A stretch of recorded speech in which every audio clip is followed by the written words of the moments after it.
तो कहानी की स्टार्टिंग में हमें एक चर्च के पास का सीन दिखाया जाता है, जिसके अंदर दो माएं अपने दोनों के दोनों को बच्चों को उस चर्च के पास छोड़कर चले गई थी। और उन दोनों के दोनों बच्चों का नाम वहाँ पर आस्था और यूनो होता है। और स्टार्टिंग के अंदर उस चर्च के फादर को वहाँ पर ये लग रहा होता है कि शायद से वो दोनों के दोनों लड़के वहाँ पर एक दूसरे के भाई हैं। मगर थोड़ा गौर से देखने पर उन्हें वहाँ पर ये पता चल जाता है कि ऐसा बिल्कुल भी नहीं है, क्योंकि यूनो वहाँ पर काफी ज्यादा शांत होता है और आस्था वहाँ पर काफी ज्यादा शोर मचा रहा होता है। और साथ ही साथ हमें यहाँ पर ये भी बताया जाता है कि इस दुनिया के अंदर मैजिक एग्जिस्ट करता है और सभी के सभी लोग यहाँ पर अपने डेली लाइफ के काम मैजिक से ही करा करते हैं। जिसके बाद हमें 15 साल बाद का सीन दिखाया जाता है, जहाँ पर आस्था एक चर्च की नन को अपने से शादी करने के लिए प्रपोज कर रहा होता है, मगर वो नन वहाँ पर आस्था को रिजेक्ट कर देती है। और ये सुनने के बाद आस्था वहाँ पर नन के ऊपर चिल्लाते हुए कहता है कि मैं हार नहीं मानूंगा, जिसकी वजह से उस नन को वहाँ पर आस्था के ऊपर काफी ज्यादा गुस्सा आ जाता है, जिसकी वजह से वो वहाँ पर अपने मैजिक का इस्तेमाल करके आस्था के ऊपर अटैक कर देती है। और कुछ ही देर बाद वहाँ पर बाकी के सभी बच्चे भी आ जाते हैं। और उसी के बाद आस्था वहाँ पर वापस से उस नन को प्रपोज करने के लिए उसके ऊपर छलांग मार देता है, मगर तभी के तभी यूनो वहाँ पर अपने मैजिक का इस्तेमाल करके आस्था को नन के ऊपर कूदने से रोक देता है, जिसकी वजह से आस्था को वहाँ पर काफी ज्यादा गुस्सा आ जाता है और वो वहाँ पर यूनो के ऊपर चिल्लाने लगता है। मगर यूनो वहाँ पर आस्था की सभी बातों को पूरी तरीके से इग्नोर मारते हुए उसे वहाँ पर उसी की कमियां गिनाने लगता है, जिसकी वजह से आस्था को वहाँ पर और भी ज्यादा गुस्सा आ जाता है और वो वहाँ पर यूनो के ऊपर फिर से चिल्लाने लगता है। मगर यूनो वहाँ पर वापस से आस्था को इग्नोर मार के नन से वहाँ पर बात करने लगता है। और ये देखकर आस्था को वहाँ पर यूनो के ऊपर फिर से काफी ज्यादा गुस्सा आ जाता है, जिसकी वजह से वो वहाँ पर यूनो को फाइट के लिए चैलेंज करता है। और ये कहते के साथ ही आस्था वहाँ पर अपनी पूरी पावर का इस्तेमाल करते हुए यूनो के ऊपर अपने मैजिक से अटैक करने की कोशिश करता है। मगर आस्था के वहाँ पर ये सब करने के बाद भी वहाँ पर कुछ नहीं होता, क्योंकि हमें वहाँ पर बताया जाता है कि आस्था को तो यहाँ पर मैजिक यूज करना ही नहीं आता। और वहाँ पर मौजूद सभी के सभी लोग वहाँ पर ये देखकर काफी ज्यादा हैरान हो जाते हैं कि आस्था इतना बड़ा हो चुका है तब भी उसे मैजिक का इस्तेमाल करना नहीं आता। और इसी चीज की वजह से आस्था वहाँ पर काफी ज्यादा उदास हो चुका होता है। और उसी के बाद यूनो और वो बाकी के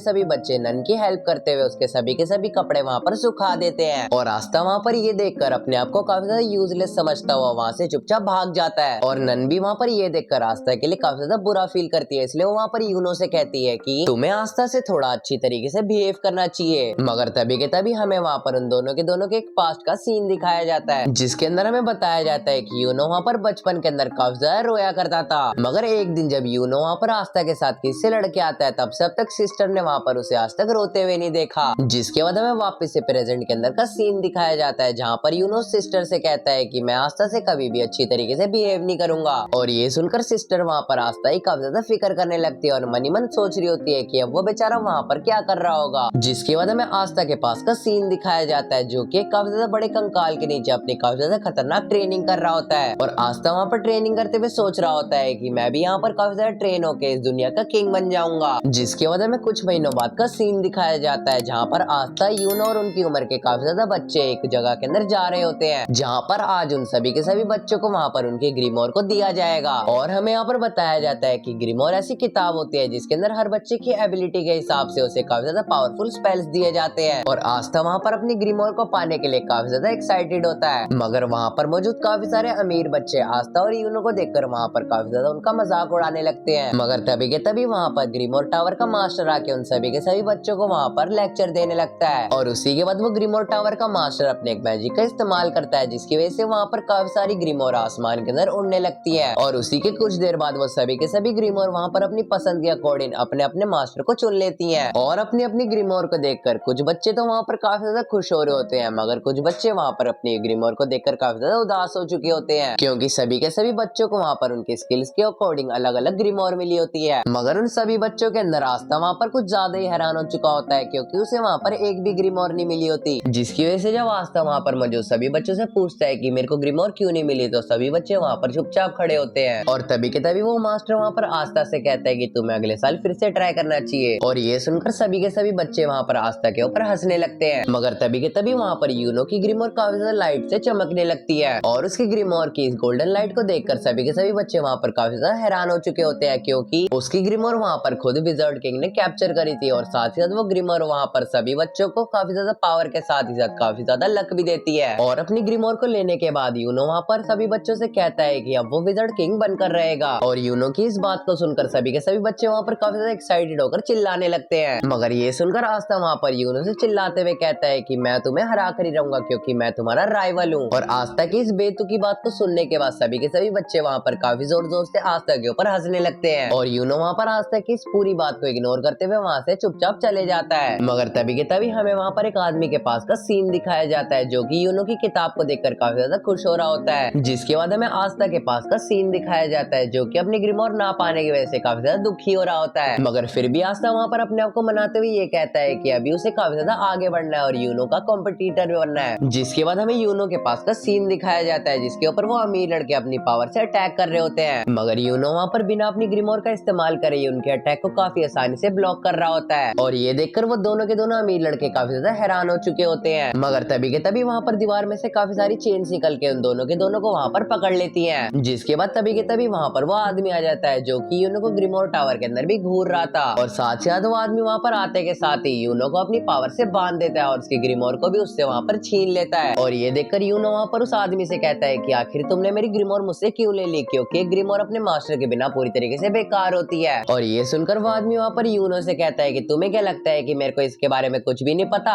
मैं तो बस तुम्हारी ग्रिमोर को ब्लैक मार्केट के अंदर बेचकर काफी अच्छे पैसे कमाना चाहता हूँ, मगर उससे भी पहले मैं तुम्हें यहाँ पर खत्म कर दूंगा। मगर तभी के तभी आस्था वहाँ पर उड़ते उड़ते आ जाता है और जब आस्था वहाँ पर यूनो को चेन से बंधा हुआ देखता है तब वो वहाँ पर गलती से दीवार से टकरा जाता है। जिसके बाद आस्था वहाँ पर उस आदमी से कहता है कि तुम्हें यूनो की ग्रिमोर को उसे वापस कर देना चाहिए। मगर ये सुनकर वो विलन वहाँ पर काफी ज्यादा जोर जोर से हंसने लगता है और हंसने के बाद वो विलन वहाँ पर आस्था के ऊपर अटैक कर देता है। मगर आस्था की स्पीड वहाँ पर इतनी ज्यादा तेज होती है कि उस विलन की चेन्स वहाँ पर उसे पकड़ ही नहीं पाती। जिसके बाद जब आस्था वहाँ पर उस विलन के पीछे जाकर उसके ऊपर पंच करने ही वाला होता है उस विलन की चेन वहाँ पर उसे पकड़ लेती है और चेन से पकड़े जाने के बाद ही वो विलन वहाँ पर आस्था के ऊपर अपनी चेन से काफी ज्यादा खतरनाक अटैक करने लगता है और इतने ज्यादा खतरनाक अटैक की वजह से आस्था वहाँ पर काफी ज्यादा बुरी तरीके से घायल हो जाता है। जिसके बाद वो विलन वहाँ पर आस्था के सर पर पैर रखकर उसका मजाक उड़ाते हुए कहता है कि तुम कितने ज्यादा कमजोर हो कि तुम्हें एक ग्रिमोर तक नहीं मिली। और ये सुनकर जब आस्था वहाँ पर कुछ करने की कोशिश करता है वो वहाँ पर कुछ भी नहीं कर पाता क्योंकि वो पूरी तरीके से चेनों से बंधा हुआ होता है। जिसके बाद यूनो वहाँ पर उस विलन से कहता है कि तुम आस्था को ऐसा कुछ भी नहीं कह सकते। जिसके बाद यूनो वहाँ पर आस्था से कहता है कि तुम कभी भी विज़र्ड किंग नहीं बन सकते क्योंकि वो मैं बनने वाला हूँ और तुम मेरे राइवल हो। और यूनो की इस बात को सुनने के बाद आस्था को वहाँ पर काफी ज्यादा मोटिवेशन मिलती है जिसकी वजह से वो वहाँ पर उस विलन का पैर पकड़कर उसे दूर फेंक देता है और उसे कहता है कि अब मैं तुम्हें यहाँ पर जान से मार दूंगा। मगर ये सुनकर वो विलन वहाँ पर आस्था से कहता है कि तुम जैसा कमजोर मुझे आखिर जान से कैसे मारेगा। और तभी के तभी एक ग्रिमोर वहाँ पर उड़ते हुए आस्था के पास आ जाती है और साथ ही साथ उस ग्रिमोर में से एक ब्लैक कलर की स्वॉर्ड निकलकर आस्था के पास चले जाती है और उस ग्रिमोर को देखकर वो विलन वहाँ पर काफी ज्यादा शॉक हो चुका होता है। जिसके बाद हमें वहाँ पर बताया जाता है कि हर ग्रिमोर को उसकी लीफ के हिसाब से काउंट करा जाता है जिसके अंदर 3 लीफ वाले ग्रिमोर काफी ज्यादा कॉमन होते हैं और 4 लीफ वाले ग्रिमोर काफी ज्यादा लकी होते हैं। मगर जो 5 लीफ वाले ग्रिमोर होते हैं वो असल में डेविल के होते हैं और आस्था के पास जो अभी ग्रिमोर उड़ के आई है वो भी 5 लीफ वाली है। और ये देखकर यूनो वहाँ पर काफी ज्यादा खुश हो रहा होता है। जिसके बाद हमें उन दोनों के फ्लैशबैक का एक सीन दिखाया जाता है जिसके अंदर हमें बताया जाता है कि आस्था और यूनो बचपन के अंदर काफी ज्यादा अच्छे दोस्त थे और एक दिन जब यूनो वहाँ पर चोट लगने की वजह से रोने ही वाला होता है तब आस्था वहाँ पर उससे कहता है कि तुम्हें रोने की कोई जरूरत नहीं है क्योंकि तुम्हारे साथ मैं हूँ। जिसके बाद हमें कुछ दिनों बाद का सीन दिखाया जाता है जहाँ पर सिस्टर उन दोनों के दोनों को वहाँ पर उनके गाँव में आए हुए इस मॉन्स्टर के बारे में बता रही होती है और सिस्टर वहाँ पर उन दोनों के दोनों को बताती है कि ये मॉन्स्टर उस समय का काफी ज्यादा पावरफुल मॉन्स्टर था मगर उस समय के विज़र्ड किंग ने वहाँ पर इस मॉन्स्टर को काफी आसानी से हरा दिया था। जिसके बाद आस्था वहाँ पर सिस्टर से पूछता है कि क्या विज़र्ड किंग अभी भी उनकी दुनिया के अंदर है और सिस्टर वहाँ पर आस्था से कहती है कि विज़र्ड किंग अभी भी हमारी दुनिया के अंदर मौजूद है क्योंकि विज़र्ड किंग का टाइटल एक विज़र्ड किंग के मरने के बाद पास कर दिया जाता है और सिर्फ विज़र्ड किंग की वजह से ही हमारी दुनिया काफी ज्यादा सेफ है। जिसके बाद से आस्था वहाँ पर ये ठान लेता है कि वही अगला विज़र्ड किंग बनेगा और उसी के बाद से आस्था वहाँ पर अपने मैजिक को इस्तेमाल करने का ट्राई करता रहता है मगर वो वहाँ पर कुछ भी नहीं कर पाता।